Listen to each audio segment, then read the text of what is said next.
Hello and welcome to another Solana tutorial. One more time you'll have to deal with a weird thing under my eye, and one more time we're gonna talk about Kora. Cause last time we talked about Kora, we just did the getting started stuff, but this time I have an actual project planned. This time my goal is that I'm gonna set up a Kora node that supports paying for transactions to my program without the user having to pay anything. So basically, I want to fund the transactions that are only allowed to call a certain program. And I want to go through how we would set that up. And in case you don't know what Kora is, that's prerequisite for this video. Do watch the video that I did make on Kora before, because there I talk about what that actually is. This is a follow-up video where we're gonna dive deeper into how to work with Kora. And we're gonna set it up to fee pay for transactions that call a certain program. So what we'll need first is that certain program. Let's write a quick program. To make it easy for us, we're gonna do an anchor program. Fund my transactions. Something like that. I'm not feeling creative. So we have an anchor program. Keychain grind fund me. I'll take this. Target, deploy, key pair. There you go. And the new anchor has a key sync, but here I still need to do it manually, which is 2 clicks. I can do that. And while we're here, get one for Kora, get one for me and you. I like this one. For me and you. And I think I'm gonna work on DevNet today. Okay, actually, and you. Maybe I'm gonna have that my user wallet. And this is gonna be my deployment wallet. So we gotta fund it, because anchor is expensive still. I'm very human.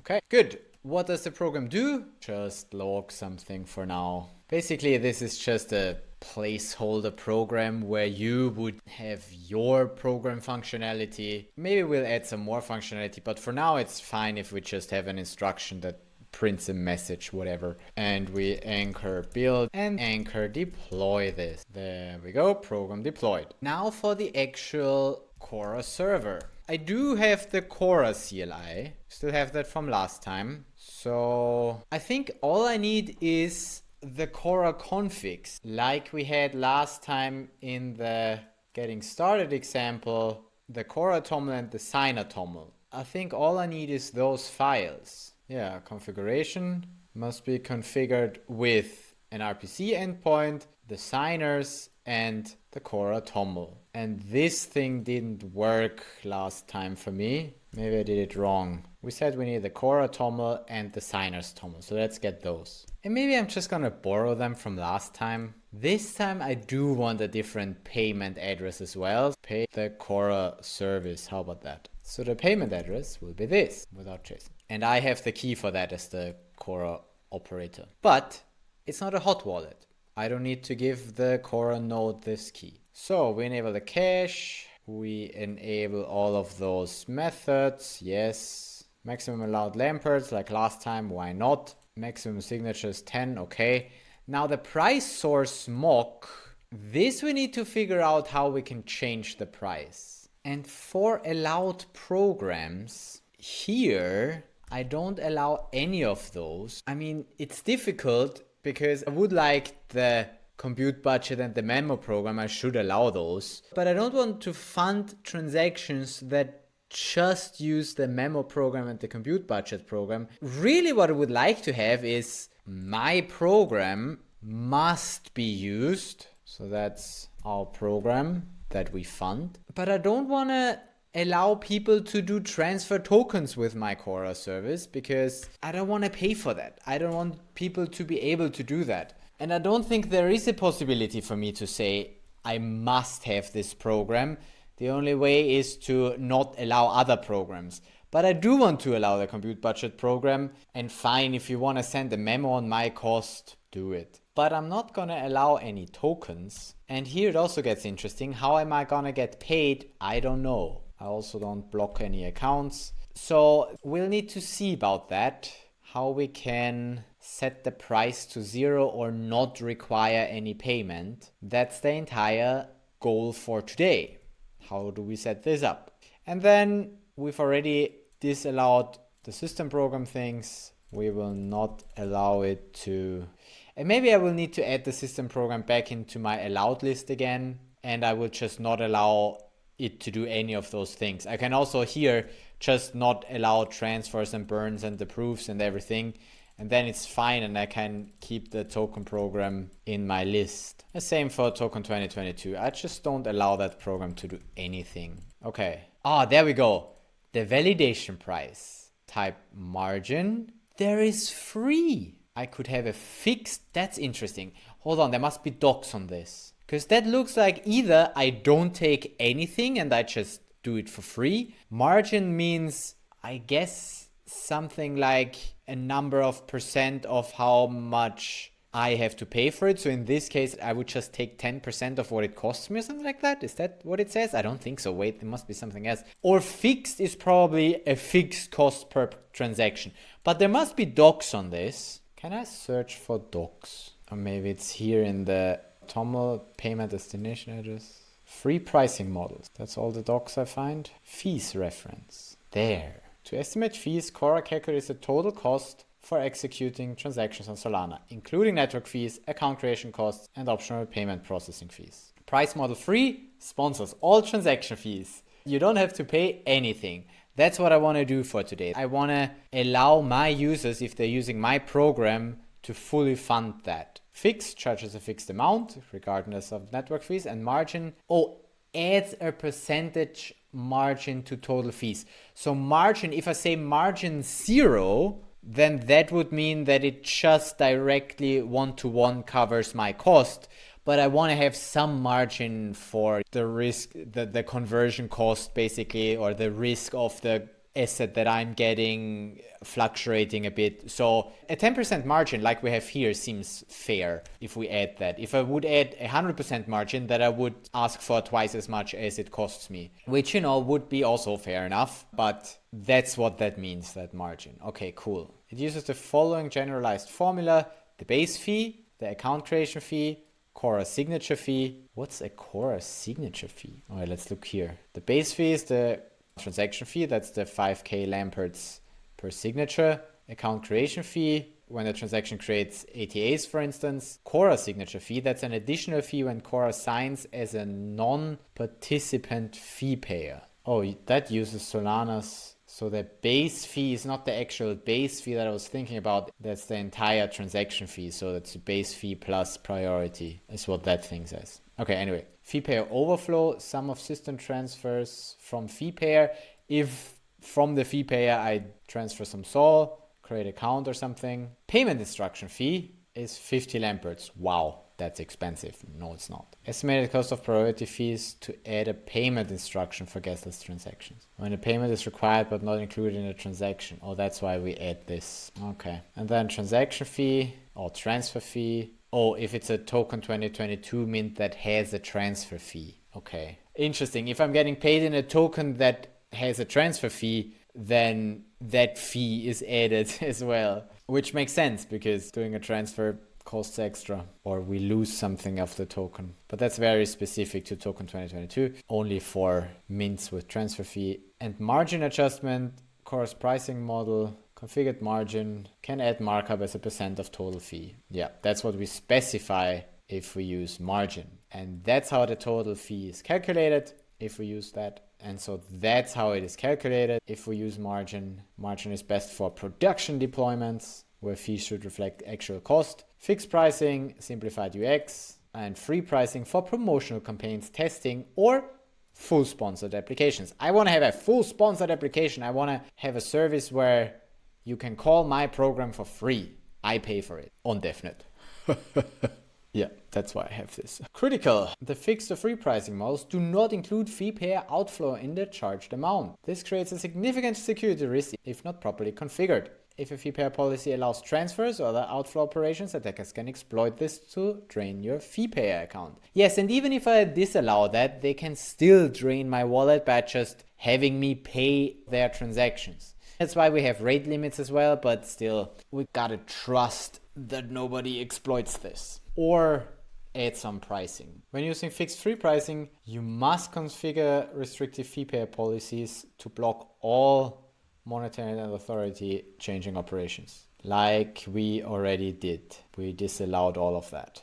And that would be good. It would be good if we added some kind of authentication such that only authenticated people can do that. So my app would probably want to have that. But then again, in our example today, I don't think I'm going to do that. Or maybe I will. We'll see. Set low limits. Use conservative max allowed lamperts. Yeah, maybe we want to do that. I mean, we are on DevNet anyway, so what's conservative? That's too low. That's 2 signatures without priority fee. So let's do 50k at most if you need priority fees. Although I know we are on DevNet, so 20k will be a good conservative. But then I wouldn't support 10 signatures. I will only support 2 signatures actually. Because I know that in my app you don't need to sign with more than 1 signer, and not even that. So 2 with the fee payer of Kora, that's enough. Kora's config validator will warn you about dangerous configurations. Yeah, let's check.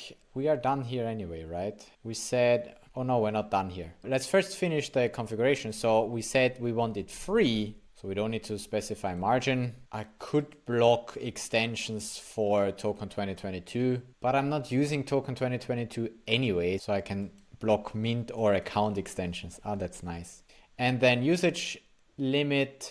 Maybe I should add a usage limit, but for now, let's keep this false. And let's have a look if we validate this config, the Kora TOML, what security warnings we will get. Not that many. But we have the error of no allowed tokens configured because we don't allow any tokens. Again, I don't even allow a token transfer. So using mock price source, not suitable for production. Yeah, I mean, it's free, so I don't need a price source. Missing system program in allowed programs. Salt transfers and account operations will be blocked. Yes, I don't want salt transfers anyway. And also missing token programs, SBL token operations will be blocked. Yeah, that's the whole point. Permanent delegate extension is not blocked. I don't use tokens, but just to demonstrate how I would block that, the permanent delegate is a mint extension. So yeah, fine, let's block it. And while we're at it, I also don't like transfer hooks. And then it still says permanent delegate is not blocked. Free pricing model enabled. All transactions will be processed without charging fees. Yeah, that is a fair security warning, but that's what we want. And no authentication configured. Maybe we do want to set this up just so we know how it's done. But first, why do you not like this? Permanent delegate extension is not blocked, but I say it's blocked. I don't know. What do I need to do to block this? I don't get it. This doesn't seem to work. Ooh, there we have the docs on that. Operations and configuration. Empty arrays are allowed, but you will need to specify at least 1 whitelisted program token and SBL paid tokens. You need to specify system program token program for the Kora node to be able to process transfers. Extension blocking. There we go. All extensions are enabled by default. You can block specific extensions by adding them to the blocked arrays. Permanent delegate, that's how we're doing it. Available mint extensions, permanent underline delegate, that's what I have. Why do you still complain then? Maybe because I don't even have the SBL token program. Whatever, I'm not having the token program in here anyway. What if I add token 2022? Then, does it also come with that? It also comes with that, so that doesn't really change anything. Okay, never mind. I'm not going to add it. What if I don't specify those 2 things? Missing field allowed tokens. Okay, so apparently we need to allow some token. Fine. Then I will allow USDC and I will allow to be paid in USDC, but it's free anyway. Apparently just the Kora config requires this. Okay, we still don't have any authentication, but that's okay for now. And let's move on to the signers config. That was just the Kora config. Let's add signers, configuration, signers. There, signers, sign a pool. We discussed this with the strategy. Round robin is fine. I'll just have 1 signer anyway. I can also say random, but I'll just provide 1 signer anyway. I don't give a weight because we're not using a weighted strategy. And it says it takes it from the environment. Yeah, I'm gonna say my Kora signer.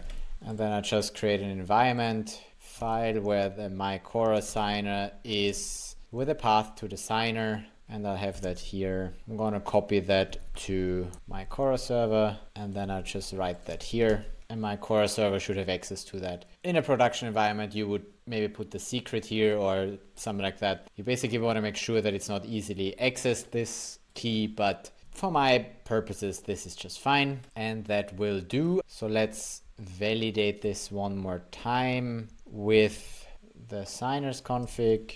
Configuration validation successful. Great. Okay, that's looking good so far. Still get a few warnings, but that's fine, except for this one where I don't understand. Pretty sure it's supposed to be like that, but whatever. Okay, we have signers, we have our config. Let's run Kora. So Kora RPC start with the following config, the Kora toml, and the signers config, the signers toml. And also I'm gonna put the RPC URL in here because I don't know how else to do this. And then we see if that runs. No, it does not. Unexpected argument. Do you need that before the RPC start? Yeah, okay. Okay, let's look. We have the same security concerns as before. Still the free pricing and no authentication. Permanent delegate extension is not blocked. After the validation, we once again get the same warnings from Kora when we run it, but then we initialized and it seems to be running. Okay, so far so good. How can we now use this? Let's go from scratch. What we want to do is call this program, and this program has one instruction, the initialize, that's all it does for now. And I could execute it here in the Explorer. That's the transaction. So basically that's what we want to do, but we don't want to fee pay ourselves because we will have a wallet that doesn't have any sol. So what we want to do is just call this instruction. This is so annoying. Lately this is just not loading the instruction data anymore. Hey, that's literally the one thing that I need my Explorer to do to give me that. Okay, hold on. I'm gonna click the inspect and maybe then I have the instruction data. No, also not. I also need to load instruction data. What is this? Great that the Explorer has new features. Check out the video that I made on that. But bad that it suddenly doesn't support the basic features anymore. Literally, just give me the instruction in raw. What is this? What's the problem with this? If this is not working, just gonna use a different Explorer. Because here I will get to see the data for this instruction. That's basically all I wanted. The instruction discriminator for the initialize instruction, the AFAF, we know that, the discriminator for initialize. Just because I'm too lazy to work with Kodama and get the data from the IDL, I'm just gonna manually do it like this with the regular PNPMI Solana kit, and then types node as well. Okay, so from the kit we get a Solana RPC, then we will need a Kora RPC. So PNPMI, what's the package? Kit integration, create Kora client, Solana Kora, Solana Kora, import from Solana Kora, create kit Kora client. Nice. Let's create a kit Kora client. What do you need? The endpoint will be the same as I specified for you. Oh, that's the RPC URL. Hold on. That's the RPC URL. The endpoint is then gonna be where this thing runs, right? So 8080 localhost 8080 probably. And this time I'm just gonna try and see if I can get it to work without looking at the example code like last time where we just used the code from getting started. This time I'm trying to build it all by myself. Token program ID, the secret we don't have, compute unit price, I don't want that. API key, we also don't need that. The fee token is required. I still don't get why we need to have the fee token. Fine, have the fee token USDC, but we're not gonna pay anyway. Oh, it's an address, fine, address. And now, add missing properties. Fee payer wallet must be a transaction signer. So this, the fee payer wallet is also required. Wallet signer paying SBL fees. Must be a real signer so the payment transfer is authorized. Okay, so now we will need our signer. Okay, fine. So our signer, and this is not the payer, even though that says fee payer wallet, but like we're gonna get that for free anyway. This is our wallet without funds. I'm gonna create signer from bytes, and those bytes I will read from my keys, and we had the AND-U wallet. Andy, but it could also be your wallet. There we go. We just read that file and create a U data array from it. And then we create a signer from that. And that signer we can then hopefully put here.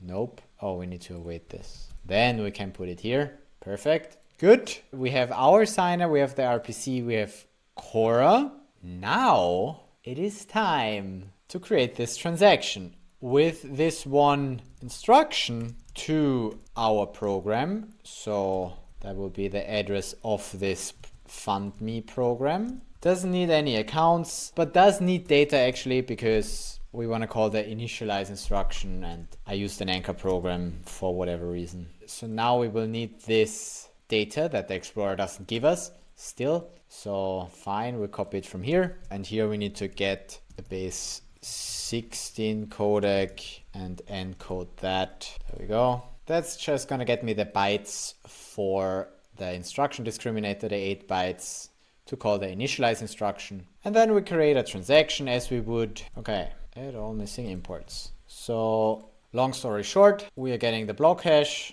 We're creating a transaction message. We're putting our instruction into the transaction message. We're signing with our signer. We're adding the block hash. And then we sign this transaction ourselves. Wait, this is incomplete now though. So this is how we would do it if we had Sol and we could pay for it. Let's check. So if I now run npx use Kora without actually using Kora, this will fail. Transaction simulation failed. Attempt to debit an account but found no record of a prior credit. Classic, I don't have no funds, no Sol on this account, so I can't fee pay. Okay, but we don't need to fee pay. In fact, we don't want to fee pay. Our fee payer we can actually get from Kora. Oh, do I also need to await this? Kora will have the pay. What is this? No, that's just what I put in here, right? Payment address, that's where I want to send to, except I'm not sending to anywhere because I'm not paying. Why did I specify a separate payment wallet? I don't know. Not using that anyway. Wait, what did I need to do? Oh, RPC, Kora RPC. That will have all the things that I want, right? Yeah, there we go. No, that looks like a normal RPC. So it looks like I don't need this RPC if I have the Kora RPC, but get fee for message. No, it does have the Kora specific things. And what I want is the fee payer address. How did that go? Maybe I do want to cheat and look up how it's done. In the getting started, we created a new Kora client and got the config from it. Do you ever get No, you don't. Creates a Kora kit client composed from kit plugins. Interesting. So does that thing then do all of the things automatically for me already? And I just give you the instruction? Well, that would be convenient. Then I don't need to do any of that stuff. I will then just say Kora send transaction, and you take an instruction plan or a single transaction plan. Can I just give you this one instruction? Yeah. Wow. Okay. Hold on. What am I getting back?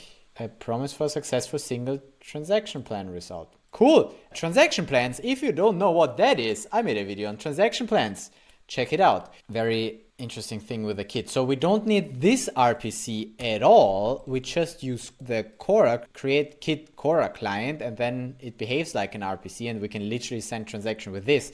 How convenient is that? It only needs to work. Let's see if it does. If I await this, then I get a single transaction plan result. Result will have a status, and the status will be successful because I get a successful single transaction plan back. Otherwise, this is gonna error already. So great, the status must be successful. The kind will be single. There, it's also given because I put a single thing in, so I get a single thing out. Okay, what else? The message, that's what I sent. Message with fee payer. But I would just really like to have the signature of that transaction then. It's a transaction plan result. Damn, how do you work with this? You know what, I'm just gonna log the entire thing and see if that works. Because it's great that it does it all for us. but it comes with a disadvantage that then we have less control, which is also sometimes not good. So, okay, let's use Kora. And this fails. Transaction failed when it was simulated. Okay, let's check our Kora service. We have a get pay assigner request received, get pay assigner response. Oh, so far so good. Then we get block hash again and get block hash response. Okay, so far so good, but we don't even send it to Kora because we fail before, because we can't simulate it. And probably the reason why we can't simulate it is because my Kora wallet, this guy, doesn't actually exist yet. It doesn't have any sol. So we will once again need to airdrop a little bit to that guy. I'm still human. And airdrop successful. And now we're gonna try this thing again. And do we get the same error? Yeah. Transaction failed when it was simulated in order to estimate compute unit consumption. It fails somewhere. Failed to execute transaction plan. Ugh. Well, yeah. So we have 3 errors inside each other, and the most inner ones. Transaction failed when it was simulated. Okay, I might come back to this, but for now I want my regular RPC back. I'm not gonna use Kora, but I'm gonna do it the way that the demo did with a Kora client. And here I give the RPC URL as well. Okay, fine, have it. Wait, but the Kora RPC URL of the Kora RPC server. Hold on, maybe that's what I was doing wrong. This is confusing. Can I read docs on this for the kit? So the endpoint, no, the endpoint is the Kora RPC endpoint, and the RPC URL is the Solana RPC for CU estimation. So I think I was doing that right. The RPC URL is the Solana RPC URL, not the Kora endpoint. Okay, Kora client use token program. The Kit client also exposes the full Kora API via .kora namespace. And maybe that's what I wanted. Maybe the, hold on, the Kora get config. There we go. So let's not call this Kora, but call this client. It's a bit confusing with the naming, but here I get the same thing, the get config and so on. So inside this create Kit Kora client, there is a new Kora client being created with this RPC URL, or really here, this is the URL of the Kora RPC server. So this is the endpoint. The naming is confusing, but here I get the exact same things as here. So that's the same. So I guess that's the same as if I were to do this and then get config from here. Should be the same as getting config from here. Let's quickly print both of them. Print that, and then we see, yes, we're getting twice the same thing with enabled methods. The fee payers, there we go. That's the possible fee payers, and that's the config twice. Very nice. So we don't need to use the Kora client directly as the getting started did. We can just create the Kit Kora client. That's how you're probably supposed to do it. And then I don't need the RPC because the client has both. The client now has the Kora and the RPC. And all the RPC stuff I could do from here. And all the Kora stuff I could do from here. Cool, I like that. Okay, so let's still manually build it because something is not quite working if I send the transaction with Kora directly. So let's do it manually. Let's get our fee payer from this config fee payers, the first one. I know that there's just one, so I'm just gonna take this one as the fee payer. Or is there a client Kora get pay assigner, Kit pay assigner response? What is this? Can I set this to the fee payer? This is a Kit pay assigner response. Payer signer has the payment address, so where I need to pay to, and the signer address, public key of the payer signer. So I guess that's then my fee payer probably, or the address that I use as a fee payer. Let's check. I'm not getting anything here. Why am I not getting anything? What does the Kora say? Get payer signer response. Signer address is Kora. Payment address is this. But why do I not get it here in my client? That's weird. Am I not awaiting this? Yes, I am awaiting this. Why does it not log that? Oops, one more time. Let's retry. Nope, it doesn't log anything. Oh, did I not save the file? No, I did save the file. Why am I not getting anything back from here? What is happening now? I just got that. Hold on. Hello from my script. You tell me what's going on here. Oh my god. Oh my god. Do you see it? I see it now. Oh, how did I do that? Somehow with clicking. I imported console from inspector? Why? Oh god, my frick. Okay. That I was doing. Okay, let's try that again. Here we go. That's looking much better. Okay. So the things were working. I can get the fee payer as well. Don't need to get it from the config. I can get it from this payer signer. It's here. That's my fee payer. Okay, good. Wow. Maybe I'm already working on this too long. We need to make progress. So with the fee payer that we have now, I am going to do that thing as I would usually do with my RPC. I'm just going to get that from client and also here. And what I'm going to do, I'm going to set the transaction message fee payer signer to my fee payer, which is just an address. Okay, so I will need a pseudo signer, create no op signer with a fee payer address. So, okay. And this pseudo signer I'll put in here is the fee payer. Because once again, I can't sign with this. My Kora node can, but I can't. But I will still need to put it in as a fee payer. Now I don't even sign myself, but that's fine, I guess. I will not be able to sign though. I will need to partially sign this. Let's first just simulate it. Client, we simulate transaction, this signed transaction, and on error we return. We will get an error. Transaction signature is missing. That is true. Can I tell the simulation that I don't care about that? Can I say sig verify false in the config? I can, but how?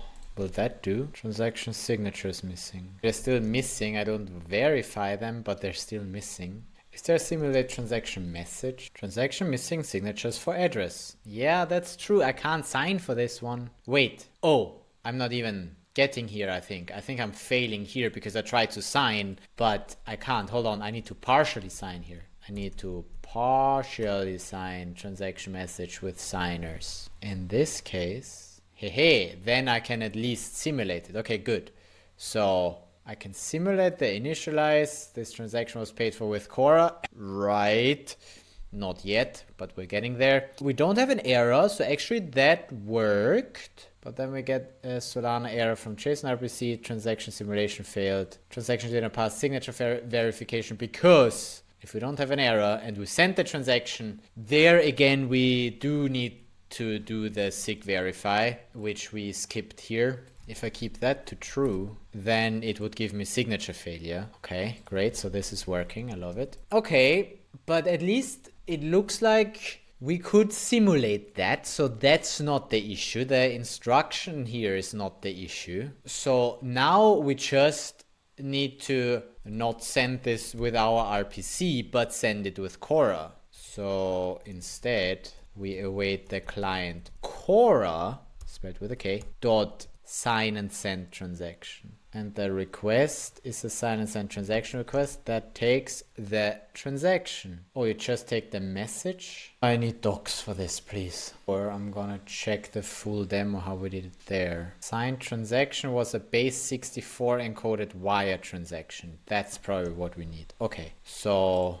get a base 64 encoded wire transaction from this partially signed transaction. I'm gonna call this partially signed transaction, which really is an unsigned transaction because I'm not even signing it with my signer that I defined up here because this sign isn't needed for this instruction, but we'll get there in a second. And by a second, I mean, give me a few minutes. So this, it takes now as a string, okay, and it can sign it. I could also tell it which signer I used, which is probably good practice if I also say the signer key is my fee payer address such that it knows which one it actually signed with. But I don't think I need that. I can also leave that out since I do only have one Kora signer anyway.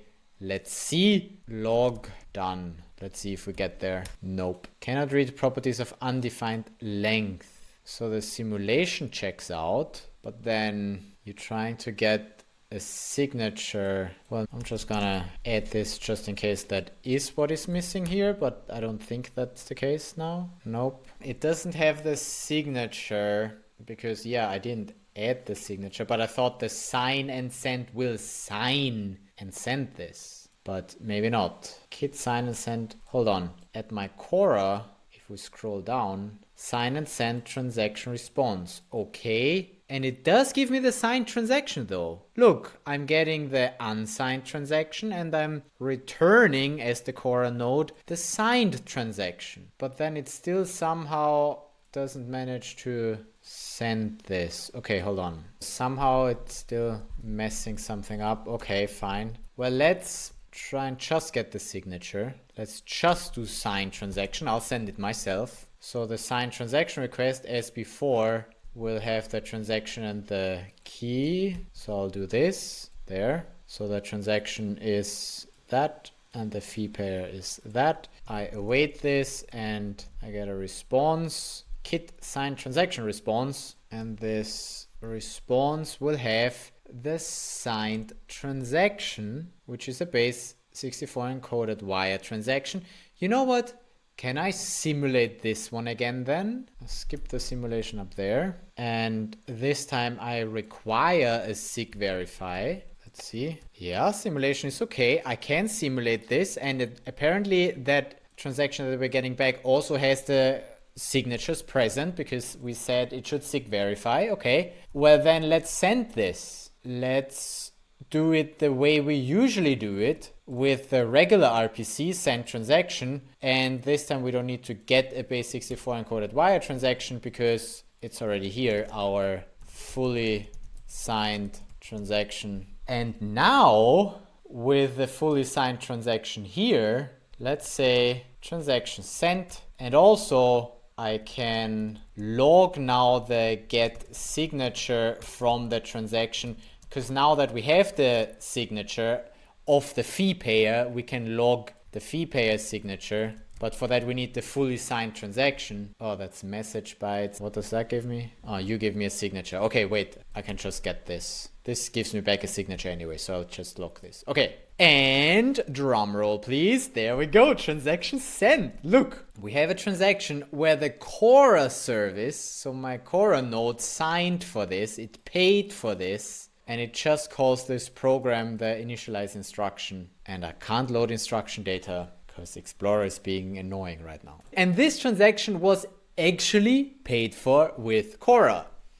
Nice. And that's how I would, from my application, send transactions even without having Sol, because I just do the instruction to my program or to the program that Kora is funding, and then Kora will give me a signature for that and I can send it. So I don't even need to have my own wallet, but in a regular case, your program probably would require a user wallet. So it would say something like, we need a signer, and then it was requested by, and then the user, context, accounts, signer, key there. Just so my program does something with a signer. So the fund me program, if I build this again and deploy this again, then obviously this is not gonna work anymore because invalid transaction, custom program error. Because we don't have a signer, we require the signer. So in the instruction, we now need to put the account address, my signer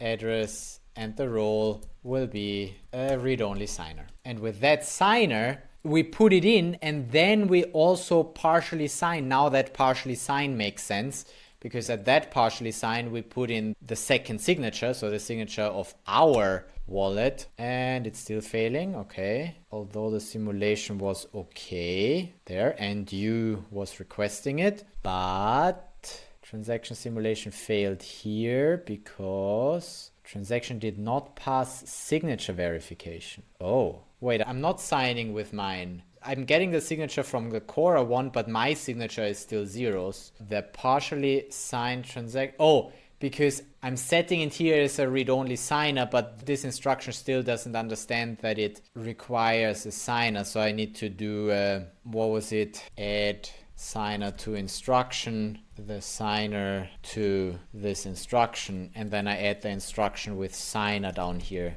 then that will work. That's just how the kit operates. Try that again. Yeah, this time it's okay. We can also see in our Kora, this time we are just missing the one signature and the second one is already present, and then we actually sign it ourselves.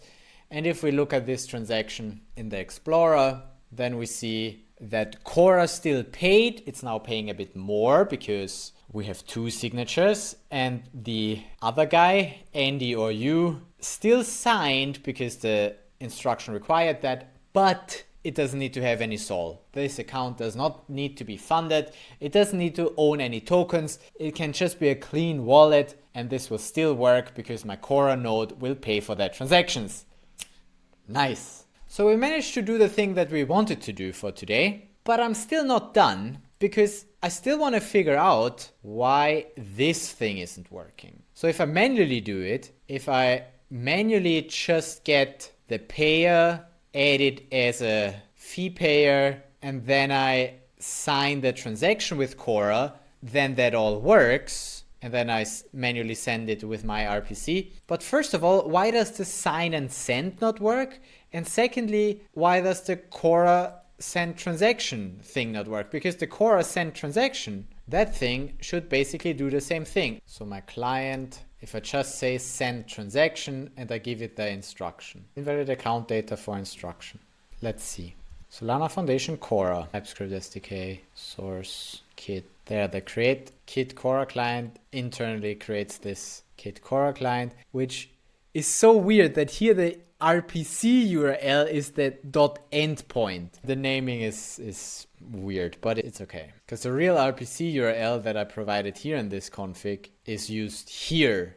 The Solana RPC config RPC. Okay, anyway, what did I want to find? The send transaction. Let's see it, the actual client, if that has the send transaction. Sign and send. So the sign and send transaction returns the signature, the sign transaction, and the sign up pub key. Nice. But why does it not work? Client sign and send transaction. So client sign and send transaction does this RPC request sign transaction. Okay, let's try that again then. Let's just check the sign and send transaction. In this example, we still manually put in our fee payer, and then we sign and send transaction. And this result should now have the signature and the actual transaction and the sign up pub key. So I'll just log the signature. And does that work? No. Oh yeah, we had the thing with the signature length. Cannot read properties of undefined. But I think it's working though, because here we get the sign and send transaction response. Okay, that's the transaction. Look, if I copy this and put it, for instance, in the inspector, then it's all valid and that thing does simulate. And also, if we check the signatures, the first one, I think that was actually already also sent. Check it. Yeah, it was sent. Look, the transaction was sent. That's why it already spent a bit earlier. So this thing is working. I guess there's just still a bug in the kit somewhere. In the assert is signature in Kora here in the plugin. Kora plugin something. I think it's trying to read the signature because it wants me to have the signature here, but it's not getting the thing back in the correct format or whatever. That's why it's dying. It's not managing to get me the result, but it does manage to sign and send the transaction. So that actually does work. Okay, good to know. But then even one step back, when we just say here client send transaction and not do the rest. Transaction simulation failed, cause undefined. Invalid account data for instruction. Hey, I do think that that's an error with the payment. Hold on. Kora. Oh, here's the --RPC URL. So I could say Kora --RPC URL and then the commands. Oh, that's why. Okay. That's why it didn't work. So if you ever need to do this again, you can also do it here. RPC URL if you don't want to have it in the environment. That would also work. There we go. Okay, we also figured that out. But anyway, that's not what I wanted to do. What did I want to do? Create the ATAs. Kora. Where was that? Kora RPC, initialize ATAs. Initialize ATAs. And then signers config probably. Signers config, signers toml. Let's go. Error. Invalid token program owner. What? Failed to token operation failed. Invalid token program owner. I'm gonna manually do it. I'm gonna Solana config set the keypad to my Kora wallet for a second because the SBL token still doesn't support that otherwise. And we're gonna create account for this token. Incorrect program ID for instruction. What? What the hell? Oh, maybe, hold on. Oh, wait. Wait, that token doesn't exist on DevNet maybe. Or on DevNet it has a different address. Maybe that's it. If I create it for this address. There we go, that works. Okay, and now that we have an ATA and a valid mint, I'm gonna restart my Kora server. And then I'm gonna try this again. Nope, still doesn't work. Still invalid account data for instruction. So it wasn't the payment. I mean, on the one hand, I would argue the cleaner and safer way is to do it manually yourself anyway, but there is this send transaction functionality. I want to figure out what it does. It's not getting to the point where it sends a transaction. It just gets the payment address and the block hash. But client send transaction, where's it implemented? That's in instruction plans? That's not even a Kora thing. Sends a single transaction to the network. Well, yeah, obviously that's not gonna work then. I thought that was a Kora thing, but it's in instruction plans. Well, obviously that's not gonna work. I thought that we have the Kora client send transaction that sends a transaction with Kora and does all of this stuff itself. But no, that it's just for some reason it re-exports. Don't ask me where it does that, but it re-exports some stuff from the instruction plans. I wonder how that got in there because that's just very confusing. So never mind that. Don't do that. Just do the regular way, creating that transaction yourself. Then you have way more control anyway of what your transaction does. You put the fee payer yourself, you put the instructions yourself, then you partially sign it yourself. And then you can use the client Kora sign and send transaction, which will fail but will still work. It will fail but it will still work. Yes, that's it. That's just some type error. And if you want it to not crash, then just do it this way, where you just sign the transaction and then you get the fully signed transaction back. There you then have full control to just send it yourself. That's the nicest way to do it anyway. And I guess the sign and send does exactly that, just that it does that all in that one function here and then it crashes. Although no, I think it's actually a different function. Yeah, because it's done by Kora. Kora will then sign and send the transaction. So we could even say that we don't allow a signed transaction, but we only allow sign and send. That's safer because then the user can't send it late or whatever. We're not allowing durable nonce transactions anyway, but this way we can make sure that we are sending it and we're not just partially signing it. But anyway, I would leave that to true. I'll keep it to true such that it all works. Okay, good. I think I'm happy with that. We did manage to set it up in the way that we wanted. Obviously, we only tested the happy path for now. What if I wanted to call a different program? No foo. If I would deploy this program to the no fun address real quick. So the exact same program at a different address. And I now wanted to do the same thing, except I'm calling this program. Then that should obviously not work. Program no foo is not in the allowed list and my server errors with invalid transaction because we configured that we only allow those programs, the one that I'm funding, those two for transactions to work normally, and the memo because I'm a nice person and if somebody just wants to send a memo, then I also pay for it. I could remove that. I could be like, nope, we don't allow memo program either. Would be fine. I should probably do that. But then people could still make me send a transaction that has no program in there, right? I would still pay for a transaction with no instruction.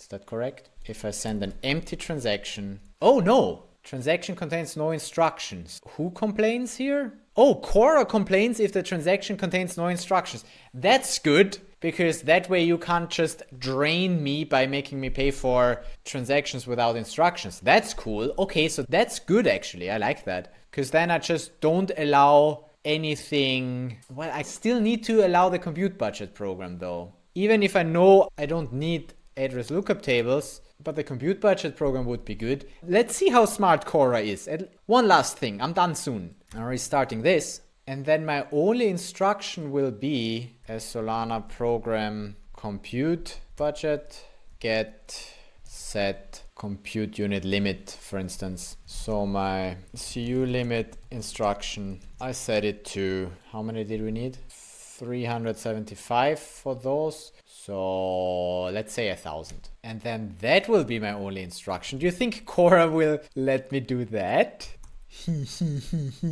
Let's try. Yep, that I can do. Okay, so like this, somebody could still drain my Kora wallet by making me pay for this transaction. It costs me the base fee and I'm paying for it because it only contains allowed programs. And it doesn't check that it's just compute budget program instructions. Which might be a little bug or a little improvement suggestion for Kora. If you don't allow no instructions, maybe also don't allow just compute budget program instructions.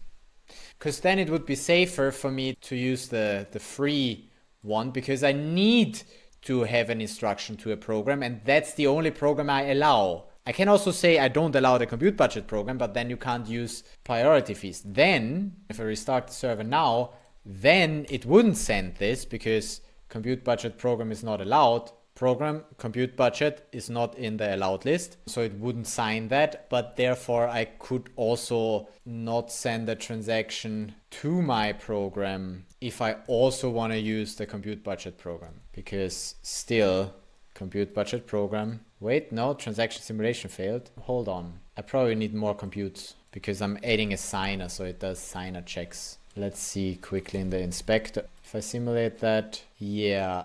But how many compute units would I need? Whatever, set it to 100,000, then it should be fine. Oh, except this program is still not in my allowed list. I would need to go back to the one that I'm actually allowed to call. And then it says the compute budget program is not in my allowed list. So I can't use the compute budget program then. But I think you're getting what I'm saying. Now I can only use my program, and now I really can only send transactions that only contain instructions to that program, which on mainnet is a bit unsafe because without priority fees, transactions might not land, and that's just inconvenient then. So yeah, you want to use the compute budget program. But yeah, I have an issue for Kora.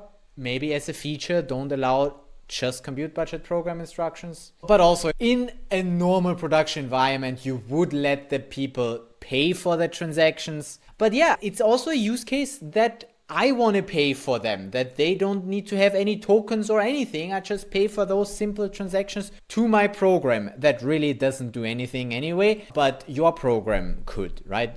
That could be your program that you use for your game or whatever that you want to fund the user transactions for, such that they don't need to bother with Sol or tokens or whatever. So yeah, that's that. And since I've been sitting here for 3 hours, I think I'm going to end it. We did not talk about authentication to the Kora node. This would probably be the next step here. Just allow certain people to use the Kora service if you pay for their transactions, because then you can pay more as well, right? Pay for creating token accounts and whatever if you have a set of users that is authenticated to do so. That's another use case than the fully free for everyone that I explored today. But yeah, that could certainly be something that we still look into. But since today's video is long enough, I think I'm going to call it here. And if you want another deep dive on how to do authentication with a Kora client, let me know and I might do one. Another thing that we could explore is this open fort provider. Because for now, we've always run our Kora nodes ourselves. But there is one that is publicly offered, I think. And we could have a look at that if you want to. Otherwise, I would say that's good for today. And we did manage to set up the thing that we wanted to set up. I have a Kora node that just allows instructions to my program, and I can fully pay for that, and the user doesn't need to have any Sol or tokens whatsoever. It's a very specific use case, but that's what we explored today, and it's pretty easily set up with Kora. You just disallow all of the other stuff and just put your program in the allowed list, and that's it. Simple, right? Could have been a 10-minute tutorial, was a 1-hour tutorial, but you know me. I like to look at stuff in detail, and I feel like we did that and we understand Kora better now. Especially also that TypeScript client, how to interact with Kora. Good that we tried that out ourselves, writing our own code. Can recommend. So try out Kora if you're into this stuff. Do like this video if you enjoyed it. Subscribe if you haven't already. Here's some more that you can watch. This one is the one from Kora last time that you already watched earlier, right? Good. Just in case you haven't. Start there, lol, he says in the end. But good. This is indeed the end. I'll see you in the next one. Bye bye.